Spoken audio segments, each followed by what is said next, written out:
side. When you mess up, do you keep going?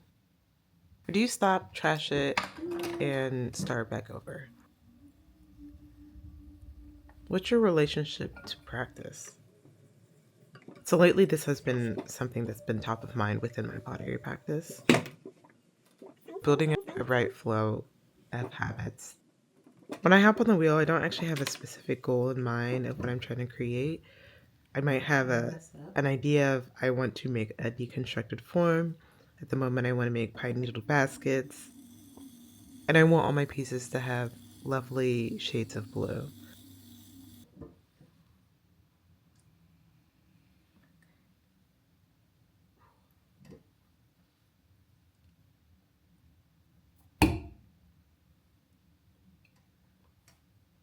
I really believe there's a value in working through mistakes in the pottery process, because if you trash every single piece that doesn't look perfect right off the wheel, then what are you actually going to trim and what are you actually going to glaze?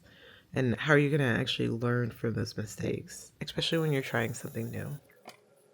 Sometimes it's about allowing things to be, and it just letting the slightly wonky bowl exist and even just leaning into it.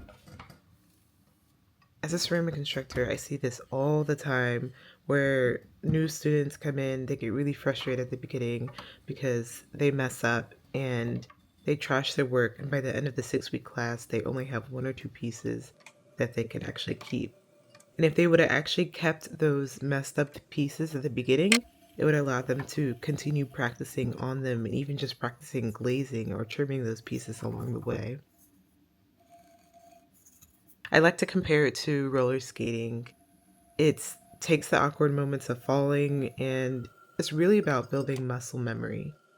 I think pottery is the same way in that your hands really need to learn how it wants to be, and it's kind of a skill of practice and reputation.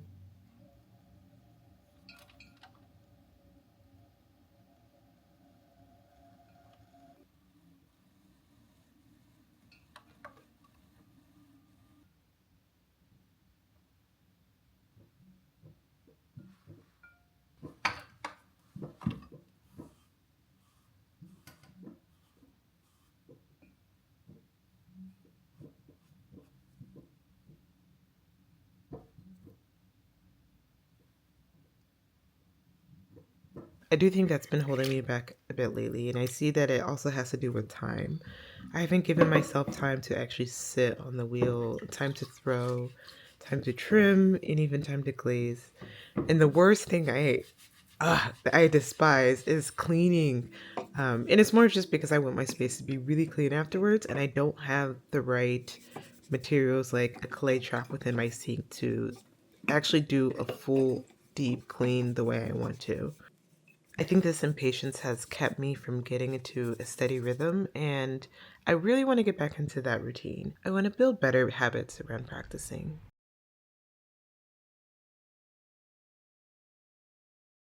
So right now, while I'm practicing, I'm finishing up the book Black and Blues, and I feel like it's very on brand with everything I'm creating, and learning about Black artists who have been inspired by the color blue.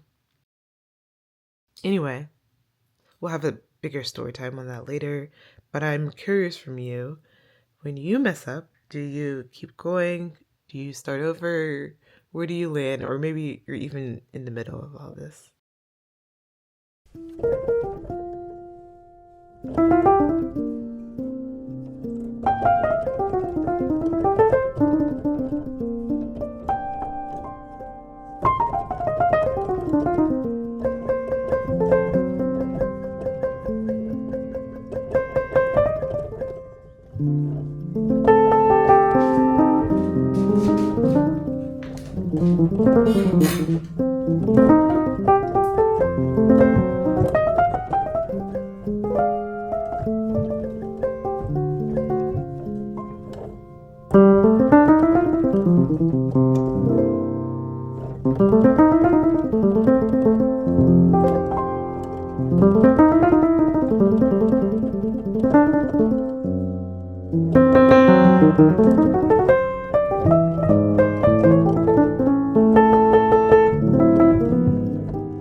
Okay, so I need to go to the clay store really quickly to drop off a few greenware pieces. I wasn't really in a rush to get some of these pieces fired a while back. And obviously I haven't been in a rush because some of the pieces that I found have been since last July. I have pieces that, just collect making pieces for a really long time. And you're like, one day I'll go and get those fired. What I want to do really quickly, I got this Engobe. I think that's how you say it, Engobe. However, I like the name Engobe instead. It sounds very much like my people. And I want to apply this turquoise color to a few tiny glaze tests that I want to create. What I envision one day is just hanging these all on the wall with different combo samples of glazes. And so I want to just like sample what this is going to look like. I've never used it before. I actually was trying to understand what it is, and I guess it's very similar to underglaze, but it has less minerals in it. Let's do some research. We can talk about more about this later. But as of right now, I'm just going to quickly apply some of this Engobe and pack up and head to the store and get some pieces fired. All right, let's go. I won't be surprised if a spider comes out of this box because I haven't been in this box for ages. Okay, yeah, I made this last year for Pride Month. It's like a rainbow handle. We should get that done. This is what I'm kind of excited to glaze. I have a zebra printed because, of course, I love anything animal themed. And I had some blue clay that I mixed in, so it's supposed to. We'll see how that comes out. All right. So far as I'm using this, it feels very thin. Like it has a lot of water in it, and I did stir it. It's definitely thinner than an underglaze. It says to apply 3 even coats on greenware and best fire to cone 04. All right. So I'm doing the second layer, this one. I like how light blue it is. I don't know if it will stay this light blue.